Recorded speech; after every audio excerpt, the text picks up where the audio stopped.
संबलपुर नामक गांव में माधव नाम का एक आदमी अपनी पत्नी और 3 बेटियों के साथ में रहा करता था।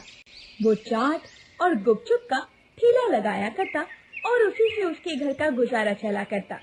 उसकी तीनों बेटियों के नाम थे सीमा, निधि और सविता।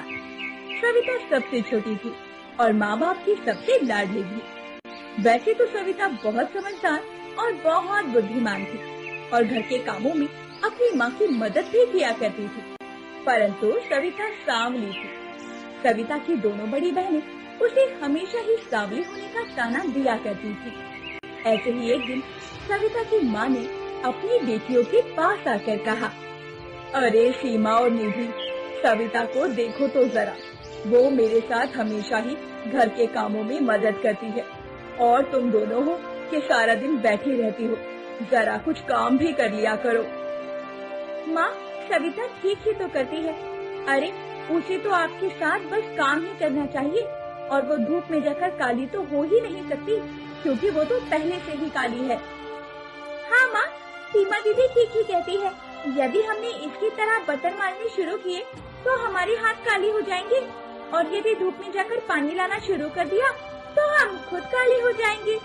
आप तो बस सविता से ही काम करवाया करो, हमसे नहीं। बेकार में हमारी रंगत पर फर्क पड़ गया तो नुकसान आप ही का होगा जब हमारी शादी कराने में दिक्कत आएगी। ऐसा कहकर दोनों बहनें वहाँ से चली जाती हैं। तब माँ सविता से कहती है, बेटा, तुझे भी इन दोनों की बातों का बुरा लगता होगा ना।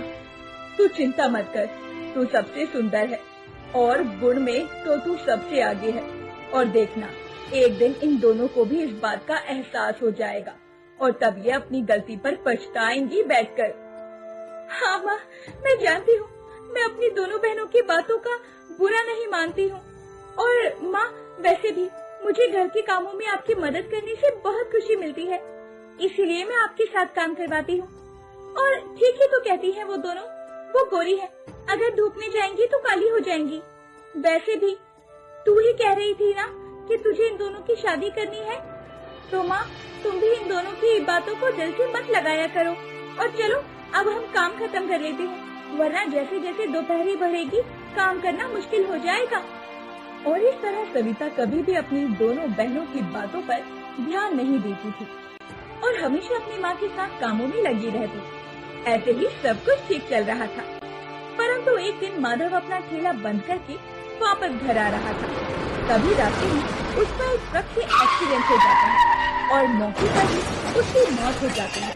माधव की मौत की खबर सुनकर उसकी पत्नी के सर पर दुखों का आसमान टूट पड़ता है।